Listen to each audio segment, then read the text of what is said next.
Mutton சுக்காவும் நண்டு கிரேவியும் ஒரே மசாலா எடுக்கிறேன். மிளகு, சீரகம், கருவேப்பிலை, தேவையான அளவு மஞ்சத்தூள். பாருங்கள், லவங்கம், பட்டை, இலாச்சி எல்லாம் போட்டுடணும். இங்கே பாருங்கள், தேவையான அளவு இஞ்சி பூண்டு பேஸ்ட்டு போட்டிருக்கேன். மிளகா எடுத்துருக்கேன் பாருங்கள்,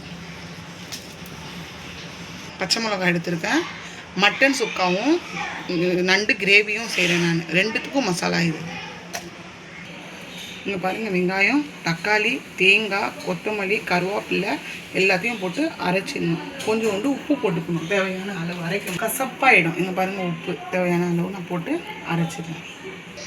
இங்கே பாருங்கள், 1/2 கிலோ மட்டன் எடுத்துருக்கேன் நான். இது இப்போ குக்கரில் ஆட் பண்ண போகிறேன்.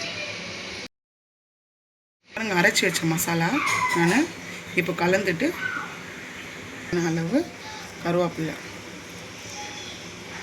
எண்ணெய். இங்கே பாருங்கள், தண்ணி. ஏன்னா வேகாது சீக்கிரமாக மட்டன். ஒரு 5 விசில் 6 விசில் வந்து ஆஃப் பண்ணிடலாம், சுவிட்ச் ஆஃப் பண்ணிடலாம். இங்கே பாருங்கள், அடுப்பு ஆன் பண்ணி வச்சாச்சு. 5-6 விசில் வந்துச்சுன்னா சுவிட்ச் ஆஃப் பண்ணிடுவேன் கேஸ். அவ்வளோதான், மட்டன் சுக்கா ரெடி. ஆஃப் பண்ணிட்டேன் நான்.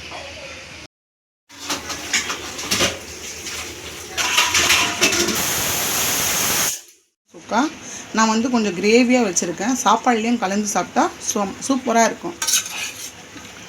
சர்ப்ரைஸ் பண்ணுங்க. தேங்க்யூ.